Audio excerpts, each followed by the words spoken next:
राधा कृष्ण अनसुनी कहानी। पिछली कहानी में मंदिर में राधा को फिर वही रहस्यमयी साधु दिखाई दिए थे, लेकिन अचानक वो फिर गायब हो गए और जाते जाते एक आवाज गूंज उठी थी, राधे।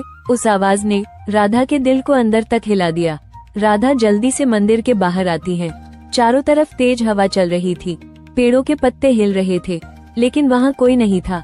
राधा, कौन है? कौन मुझे पुकार रहा है? अचानक मंदिर के पीछे वाले रास्ते में एक हल्की सुनहरी रोशनी दिखाई देती है। राधा धीरे धीरे उस तरफ बढ़ती है।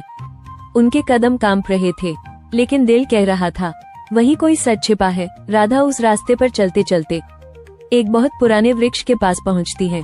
वो वही वृक्ष था जहाँ कभी कृष्ण बांसुरी बजाया करते थे। राधा की आंखें नम थी। कृष्ण, आपकी यादें आज भी यहाँ हैं। अचानक वहीं पास से बांसुरी की मीठी धुन सुनाई देने लगती है। राधा की सांसें रुक जाती हैं। राधा, ये वही धुन है। राधा इधर उधर देखने लगती है, लेकिन कोई दिखाई नहीं देता। चांदनी रात में उन्हें दूर सफेद कपड़ों में एक परछाई दिखाई देती है। वो परछाई धीरे धीरे आगे बढ़ रही थी। राधा, रुकिए। राधा उसके पीछे दौड़ने लगती है। उधर बरसाने में सखियां परेशान हो जाती हैं। सखी, राधा इतनी रात को कहाँ चली गई? दूसरी सखी, मुझे डर लग रहा है। सभी सखियां राधा को ढूंढने निकल पड़ती हैं। राधा उस परछाई के पीछे जाते जाते यमुना किनारे पहुंच जाती है और तभी उन्हें जमीन पर एक चमकती हुई बांसुरी दिखाई देती है। राधा कांपते हाथों से बांसुरी उठाती है। राधा, ये तो कृष्ण की बांसुरी है। उनकी आंखों से आंसू बहने लगते हैं।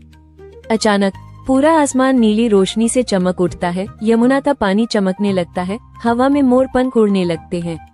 राधा की आंखें बंद हो जाती हैं और उन्हें ऐसा महसूस होता है जैसे कोई उनके बहुत पास खड़ा हो। रहस्यमयी आवाज, प्रेम कभी खत्म नहीं होता राधे।